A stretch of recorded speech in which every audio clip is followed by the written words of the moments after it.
And to complete the most significant news for this day, Y News continues. Here are the top stories. Customers of the Manila Electric Company or Meralco will have to pay more in their electricity billing this month. This is after Meralco announced it will hike its rates by 9 centavos per kilowatt hour due to higher cost of electricity from other power suppliers. The power rate hike would mean additional 18 pesos for those consuming 200 kilowatts per month and as much as 45 pesos for those with monthly power usage of 500 kilowatts. Meralco, however, clarifies the looming rate increase has nothing to do with the movement in world oil prices and impending crude oil production cuts. Dahil hindi na tayo masyadong gumagamit ng oil-fired power plant sa Luzon grid. Sa Meralco, around 60% of our supply uses malampayang natural gas. The company, meanwhile, expects power rates to go down by January 2019 due to adjustments in the outage allowance of power plants. Meanwhile, Malacañang believes that Budget Secretary Benjamin Diokno can defend the administration's proposed 2019 national budget as he faces lawmakers during the question hour at the House of Representatives tomorrow. Diokno was invited to attend the House budget deliberation to discuss issues about the proposal following allegations on questionable budget insertions.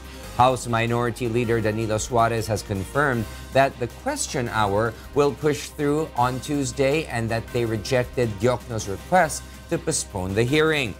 Diokno has yet to confirm his attendance. The conduct of question hour follows reports that some congressmen are blaming the Budget Department for delays in the passage of the budget proposal. But Malacañang says the Executive Department should not be blamed as it submitted the proposal on time. Well, you must remember that the national budget has been submitted on the day the SONA was delivered. So I do not think you can fault the executive branch. It's the duty of Congress to deliberate on the matter. In other news, motorists are advised to expect stricter implementations of the no-loading and unloading scheme in EDSA under new Traffic Chief Colonel Edison Bong Nebriha.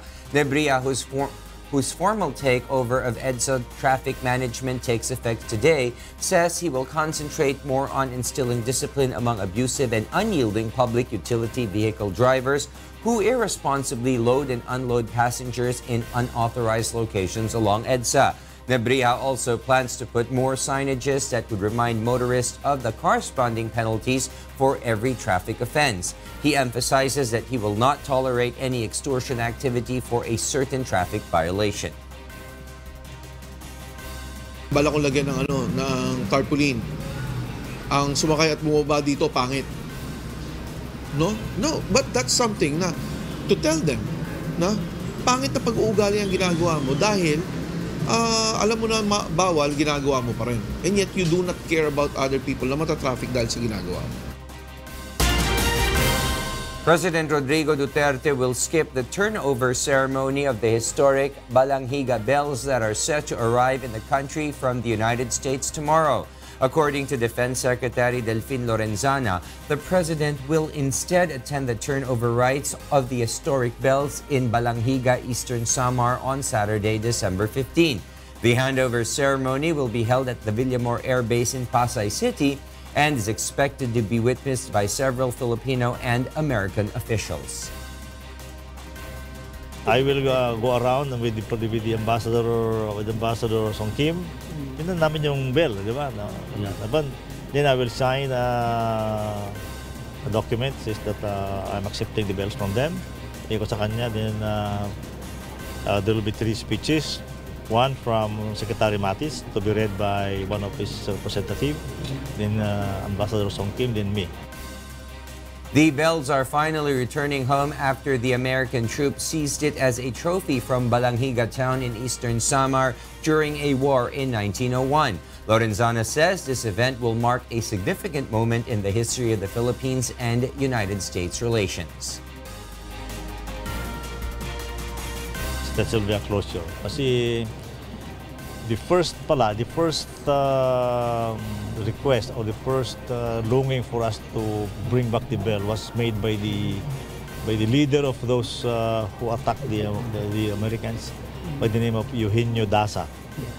In 1935, when he was still alive. Senators are likely to consider the recommendation of the military and police to extend the implementation of martial law in Mindanao. This is after lawmakers received a briefing from security officials in relation to their request to extend the military rule in the region for another year. Senate President Vicente Soto III says that based on their meeting, he is likely to favor the recommendation due to threats of rebellion. However, Senator Ralph Recto believes the martial law should be extended for 6 months only and not for a year. What is appealing is that they're saying that they would be able to wipe out the Abu Sayyaf if we give them a 1-year extension, and to reduce the capability of the CPP-NPA. And that is an appealing proposition, to extend martial law. But then, why not 6 months?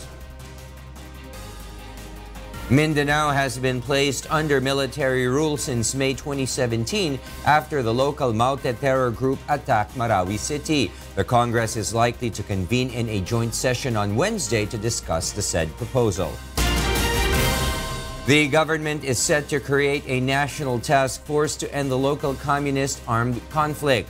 Under the Executive Order 70, the task force is mandated to formulate and implement a whole-of-nation approach peace framework, including the mechanism for localized peace engagements and negotiations within 6 months from the issuance of the order. The executive order that was signed by President Rodrigo Duterte aims to institutionalize the whole-of-nation approach in attaining inclusive and sustainable peace in the country. The president also plans to send more troops to Jolo, Sulu to end the violence following fresh encounters with the Abu Sayyaf group. The government targets to resolve the problem in 2 years' time.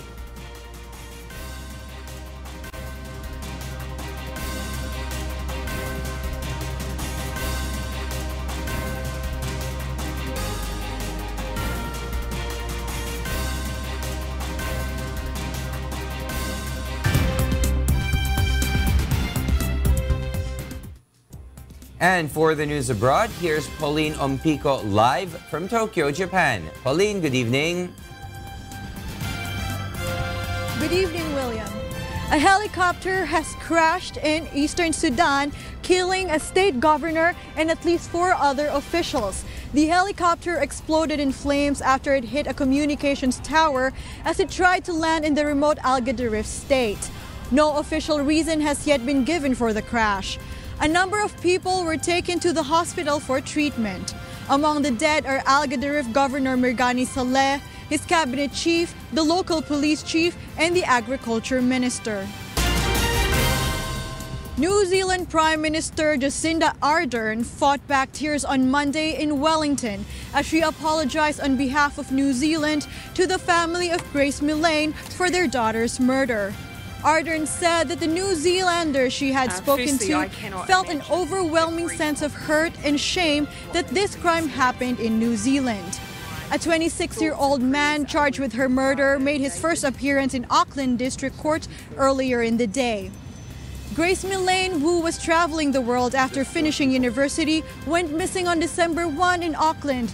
On Saturday, police said that she was murdered and that they were questioning a man about the case who was subsequently charged with her murder. China warns Canada that there would be severe consequences if it did not immediately release Huawei Technologies' chief financial officer, calling the case extremely nasty.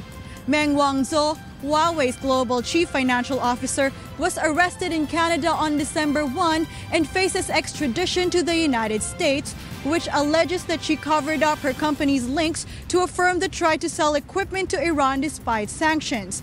The executive is the daughter of the founder of Huawei. If extradited the United States, Meng would face charges of conspiracy to defraud multiple financial institutions, a Canadian court heard on Friday, with a maximum sentence of 30 years for each charge. The Finance Ministry of France believes the violent protests headed by the Yellow Vest movement will have severe impact on the economy. Meanwhile, Saudi Arabia's foreign minister rules out the extradition of suspects in the murder of journalist Jamal Khashoggi after the filing of warrants for the arrest of 2 former senior Saudi officials. Aiko Miguel tells us why. In Paris, the Yellow Vest protest movement will have a severe impact on the French economy, Finance Minister Bruno Le Maire said on Sunday. The damages on storefronts come a couple weeks to the disappointment of locals and visitors eager to do their holiday shopping in the French capital. French President Emmanuel Macron is set to make a major announcement early in the coming week, following a day of violent nationwide Yellow Vest protest against the high cost of living. Macron has already scrapped a planned fuel tax increase, but the move has failed to end the Yellow Vest protest movement, which demands lower taxes, higher minimum wages, and better pension benefits. In Saudi Arabia, the kingdom's foreign minister on Sunday ruled out the extradition of suspects in the murder of journalist Jamal Khashoggi after Istanbul's chief prosecutor filed warrants for the arrest of 2 former senior Saudi officials. Turkish officials said last week that the prosecutor's office had concluded there was strong suspicion that Saudi Al-Qahtani, a top aide to Crown Prince Mohammed bin Salman, and General Ahmed al-Asiri, who served as deputy head of foreign intelligence, were among the planners of Khashoggi's October 2 killing at the Saudi consulate in Istanbul. Al-Hubair also said Qatar had been asked to adjust its negative policies in order to return as an active member of the Gulf Cooperation Council. The Qatari emir's decision not to attend the gathering overshadowed the annual one-day summit, in a sign that a row between Doha and its neighbors is still festering. And in Norway, this year's Nobel Peace Prize winners on Sunday called for justice for the victims of sexual violence in conflicts around the world. Denis Mukwege, a doctor who helps victims of sexual violence in the Democratic Republic of Congo, and Nadia Murad, a Yazidi rights activist and survivor of sexual slavery by Islamic State, will jointly receive the 2018 Nobel Peace Prize at a ceremony on Monday in the Norwegian city. Mukwege heads the Panzi Hospital in the eastern Congo city of Bukavu. The clinic receives thousands of women each year, many of them requiring surgery from sexual violence. Murad is an advocate for the Yazidi minority in Iraq and for refugee and women's rights in general. She was enslaved and raped by Islamic State fighters in Mosul, Iraq in 2014. Aiko Miguel, UNTV News and Rescue.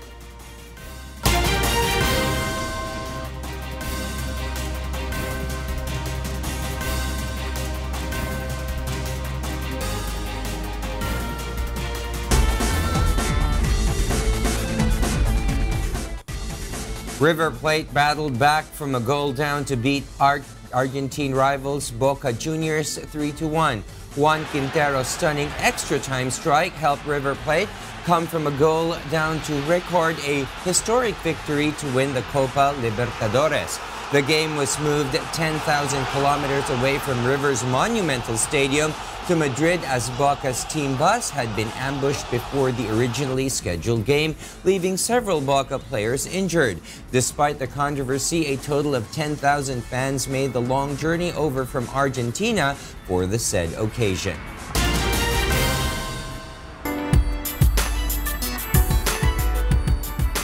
Two exclusive videos are among this year's top YouTube trending videos, music videos of 2018. Leslie Langboan tells us why. Apart from foreign-made videos, original Filipino music or OPM songs have been listed among this year's top trending music videos in YouTube Rewind 2018. These include some of the most favorite Wishclusive performances. The most viewed Wishclusive, Mundo by 4 of Spades, is part of the list. It has now garnered over 96 million views.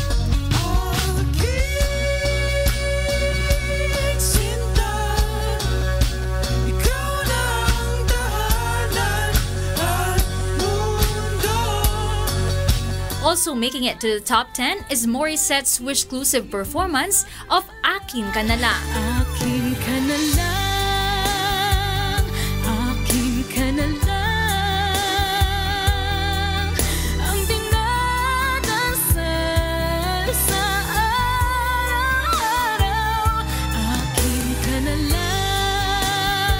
video, which gained more than 61 million views, has also caught the attention of foreign YouTubers. These Wish-exclusive performances are uploaded on the leading FM YouTube channel in the country, Wish 1075. The channel now has over 4.1 million subscribers and around 1.5 billion views. Leslie Lomboan, UNTV News and Rescue, Philippines. And those are the reasons behind the news, December 10, 2018. On behalf of Angelo Castro III, I am William Thio. Because we need to know, we will always ask why. Good evening.